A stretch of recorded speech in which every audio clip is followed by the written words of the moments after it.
Bagi tahun 2017-2018, soalan minta sketch the energy level diagram to show the electron transition which give rise to the first 5 lines in Lyman series of the hydrogen atom. Ni the ni.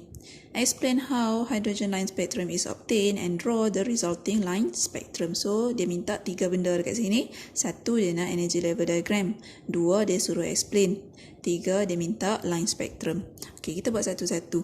So, yang pertama, energy level diagram, Lyman series. So, kita tahu Lyman bila dia drop daripada atas, n equal to, kita tak tahu, turun kepada n equal to 1. So, itu adalah Lyman punya transition. So, bila kita nak draw, saya draw dekat sini. Kita akan draw yang pertama, energy punya axis.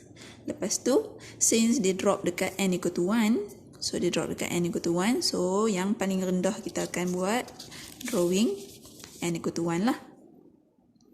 Turun sampai bawah.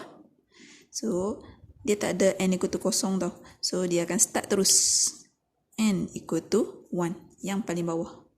Okay, and then jarak yang paling jauh sikit, n equal to 2. Kemudian jarak semakin dekat, kamu pakai pembaris lah, n equal to 3. Kemudian, so alert dengan jarak ni. So, jarak semakin dekat, n equal to 4. Jarak makin dekat, n equal to 5. Jarak lebih dekat, n equal to 6. Okey, cukuplah. So, dia punya jarak ini kita akan tengok jika menepati makin dekat, itu baru kita dapat markah untuk labeling the energy diagram. Okay, so sekarang diminta the first 5 lines. So bermaksud line pertama apabila dia jatuh daripada n equal to 2 jatuh kepada n equal to 1. So n equal to 2 jatuh kepada n equal to 1, ini adalah first line. Saya label lah first kat situ. Kemudian second line dia jatuh daripada 3 turun ke 1. So, dia drop tempat yang sama. Cuma dia jatuh saja tempat berlainan. So, ini adalah second line. And then, third line. Daripada 4 turun ke 1. Ini adalah third line. Line keempat. Daripada 5 turun ke 1. Ini adalah fourth line. Dan yang terakhir. Daripada 6 turun ke 1. Ini adalah fifth line. So, dia minta first 5 lines sahaja. So, cukuplah. 1, 2, 3, 4, 5. So, siap kita punya soalan pertama. And then, soalan minta explain how line spectrum is obtained. Okay. Dia merujuk pada soalan ni lah. So, dia minta pasal Lyman. So, kamu kena explain pasal the line spectrum of Lyman lah. So, electron in hydrogen atom, mula-mula, dia absorb dulu energy. So, they absorb sufficient amount of energy ataupun enough amount of energy. Kemudian dia, the electron. Ingat, elektron kita adalah singular. Ada sebiji je elektron yang sedang bergerak dekat sini. So, jangan kamu letak lebih. Sebab hydrogen spectrum hanya melibatkan satu elektron. Okay, so jangan pandai-pandai letak S. So, the electron excite ataupun move to the higher energy level sebab dia dah absorb energy tadi ni. So, dia pun excited, dia naik atas. So, bila dia naik atas, dia tak stabil. So, bila dia tak stabil, dia akan return ataupun dia akan jatuh. Fall back to n equal to 1. Sebab kita nak buat Lyman. Okay, kalau katalah kamu nak buat Balmer, dia akan drop kepada fall back to n equal to 2. Kalau dia nak buat Paschen bracket and so on, kamu kena refer lah kepada soalan. Okay, so the electron returns or fall back to n equal to 1.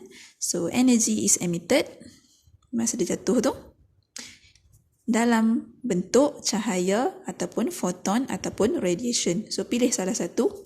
Nak letak cahaya boleh, photon boleh, radiation pun boleh. With specific frequency. Kamu nak letak frekuensi boleh. Nak letak specific wavelength pun boleh. That result in line spectrum.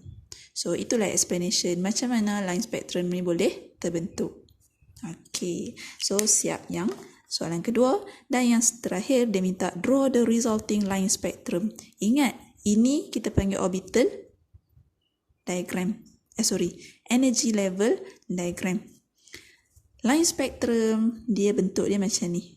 Line spectrum yang kita nampak dekat mikroskop. Okay, ada satu mikroskop yang kita akan boleh tengok line ini. So, bila dia jatuh, dia akan produce satu line. So, kalau kamu nak start sini pun boleh. Kamu nak start di sini pun boleh. Selalunya kita akan start di sini lah. Nak start sini tak salah. As long as kita akan label frekuensi ataupun wavelength kita arah mana. Increasing ataupun decreasing. So, saya nak start di sini. Ini adalah the first line. So, saya label lah first line. Kemudian first line dengan second line jarak dia jauh. Ini adalah second line. So, saya label lah second. Kemudian second dengan third jarak dia makin dekat sikit. Ini adalah third line. Kemudian third dengan fourth jarak lagi dekat.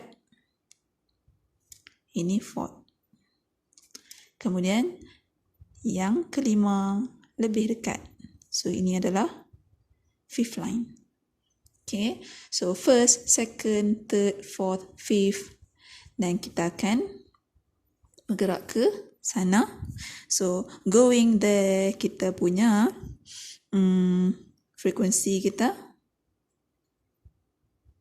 Kamu nak letak frekuensi boleh. Ataupun kamu nak letak delta E. So, delta E kita increasing. Dan going there juga kita punya wavelength. Wavelength kita lambda lah.